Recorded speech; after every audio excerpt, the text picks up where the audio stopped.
PT circuit করার জন্য আমাদের বাইকগুলো গতি ট্রান্সপোর্টের থ্রু দিয়ে দিল্লি পাঠিয়েছিলাম, যেটা এখন অল কার্গো টেক ওভার করে নিয়েছে। বাইক হ্যান্ড ওভার করার সময় কিছুটা লাগেজ অলরেডি বেঁধে দিয়েছিলাম, যার ওপর থেকে পুরো প্যাকিংটা করা হয়। দেখতেই পাচ্ছ, প্রথমে প্লাস্টিক র্যাপ করে তার উপরে পিসবোর্ড দিয়ে তার উপরে আবার প্লাস্টিক র্যাপ করে দেওয়া হয়, আর তার উপর থেকে টেপ মারা, যাতে জিনিসটা ভালো থাকে। দিল্লি থেকে ফেরার সময় আগরওয়াল প্যাকার্সে গাড়ি পাঠিয়েছিলাম। এদের একটা ডানকুনিতে গোডাউন আছে, তো সেখান থেকেই বাইকটা কালেক্ট করেছিলাম। এবার হচ্ছে মেন দু তিনটে জিনিস জানবা। এক নম্বর হচ্ছে খরচা কত।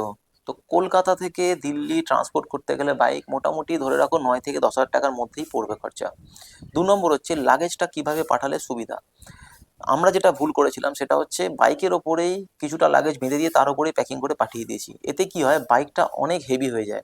তো বেটার হবে যদি কোনো আলাদা কার্টুনে বা অন্য কোনোভাবে সেপারেটভাবে লাগেজটা পাঠানো যায়, তাহলে বাইকটা ফ্রি থাকবে, রিস্কও কম। 3 নম্বর সব থেকে ভাইটাল পয়েন্ট, সেটা হচ্ছে বাইক কতটা সেফ ট্রান্সপোর্টে পাঠালে। তো এটা না একটা বড় কোশ্চেন মার্ক। কারণ এটা পুরোটাই একটা লাকের ওপরে ব্যাপার।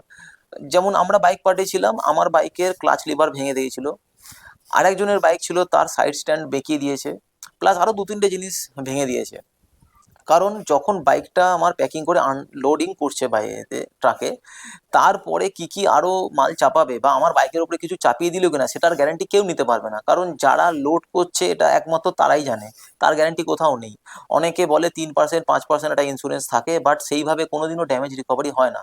তো যারা ট্রান্সপোর্ট করতে চাও, এই জিনিসটা মাথায় রাখবে যে একটা ক্ষয়ক্ষতির চান্সেস থেকেই যায় ট্রান্সপোর্ট করালে, যেটা আমরাও ফেস করেছি।